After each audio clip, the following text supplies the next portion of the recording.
మంచిర్యాల జిల్లా కేతనపల్లి మున్సిపల్ పరిధిలోని 10వ వార్డులో పోలీసులు ఆకస్మిక తనిఖీలు చేశారు. మున్సిపల్ ఎన్నికల నేపథ్యంలో పోలీసులు చేపట్టిన తనిఖీల్లో 96,000 రూపాయల విలువైన 87 లీటర్ల మద్యం పట్టుకున్నారు.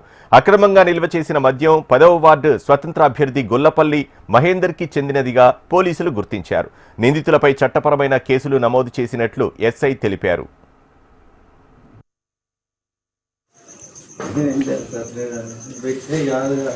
ఎవరిది మరి చెప్పు, వాళ్ళ వినే చేస్తా టేస్ట్, లేదంటే నేనే చేస్తా.